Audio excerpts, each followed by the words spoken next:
I know that historically your district, when a Democrat and a Republican run head-to-head in the general election, it's usually around a 65-35 or a 60-40 split. I think some public sentiment is changing and that things are moving a bit more to the right, but that's still a very large barrier to overcome, especially against someone as prominent as Eric Swalwell. So what would you say to the independent voters in your district and some moderate Democrats who you are going to have to pull over in order to get a win? What would you say to them as to why they should give you their vote instead of Eric Swalwell, who's been in there a long time and is very well connected? And I don't know if he's delivered for the district or not. I'll let you take that open-ended question. If you look at the way things are in the district, if you talk to majority of the people, they would say inflation is the number one issue. Housing affordability is an issue. Homelessness is an issue. Crime is an issue. And they're not talking about abortion.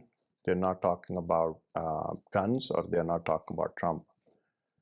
It is like, the fear that has been created to say, oh, look, if Trump comes, you're going to suffer. Let's keep that aside. What have we actually done for the district? Why is there so much crime? They say it's federal, it's not a federal issue, it's a state issue. But there are like a lot of federal funds that have been allocated to law and order. Sure. Right? California being the biggest recipient of these grants. Yeah, big block grants. Right. So most of it is spent on policing and then a little bit on corrections. Right. If you create laws where we handcuff our own officers from being able to do their job, how would we really be safe, right? If you want safe neighborhoods, if you want economic prosperity, if you want our kids to prosper, if we want our elders to be successful, we want our small businesses to be successful, it's really important to vote differently for once and then see what somebody else can do. We have about 16,000 odd small businesses that are creating about 166,000 jobs in our district, which is 43%, 43.5% of all of the jobs. Mm-hmm. This is the Silicon Valley, right? We have like big employers creating big jobs, but there are small employers, and then our payroll that's run through small businesses is $12.5 billion. What have we done for our small businesses here? In last 12 years, Swalwell has voted every single bill a no that was doing anything for the small business. He's the enemy of small businesses here.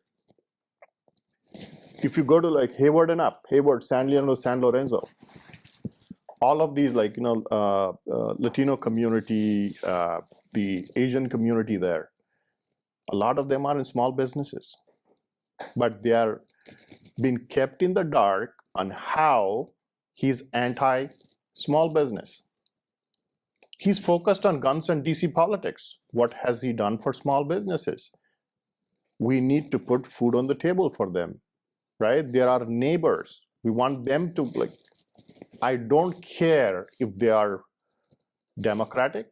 I don't care if they're nonpartisan. I don't care if they're gay, LGBTQ, whatever. They are my neighbor. And I have a responsibility to take care of them. We are people first. We have to create things for our people's benefit, right? No more politics, no more politicking. We have to do what is right for the people. Economic prosperity, American dream, right? Do not divide people based on all these labeling, segmentation, right? Do what is right for people. And I really encourage people to come out and vote differently for once and see the results. Okay.